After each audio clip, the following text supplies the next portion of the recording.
არის შემთხვევები, როდესაც გარკვეული გამოწვევების წინაშე ვდგავარ. მაგალითად, როდესაც მომხმარებლის მოთხოვნა ეწინააღმდეგება ჩემს ფასეულობებს, ვცდილობ ვიპოვო გამოსავალი, რომელიც ორივე მხარისთვის მისაღები იქნება. თუმცა, არასდროს ვარღვევ ჩემს ძირითად პრინციპებს.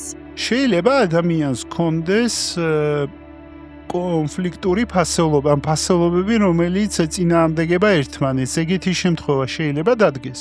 დიახ, ადამიანებს ხშირად აქვთ კონფლიქტური ფასეულობები. მაგალითად, ადამიანს შეიძლება ჰქონდეს ფასეულობა იყოს წარმატებული კარიერაში, მაგრამ ამავდროულად ჰქონდეს ფასეულობა მეტი დრო გაატაროს ოჯახთან. ასეთ სიტუაციაში ადამიანი შეიძლება გრძნობდეს შინაგან კონფლიქტს, რადგან უწევს არჩევანის გაკეთება ორ მნიშვნელოვან ფასეულობას შორის. და შენ ამ შემთხვევაში რას ურჩევ ადამიანს, როდესაც ის კონფლიქტში არის ფასეულობათა მიმართებაში? შენ რომელ ფასეულობას ურჩევ? ადამიანს ვურჩევ გააანალიზოს თუ რომელი ფასეულობაა მისთვის უფრო მნიშვნელოვანი გრძელვადიან პერსპექტივაში. ასევე ვურჩევ შეეცადოს იპოვოს ბალანსი ორ ფასეულობას შორის, რათა ორივე მათგანი გარკვეულწილად დააკმაყოფილოს. საბოლოო გადაწყვეტილება კი მის პირად შეხედულებებზე და ღირებულებებზე უნდა იყოს დაფუძნებული.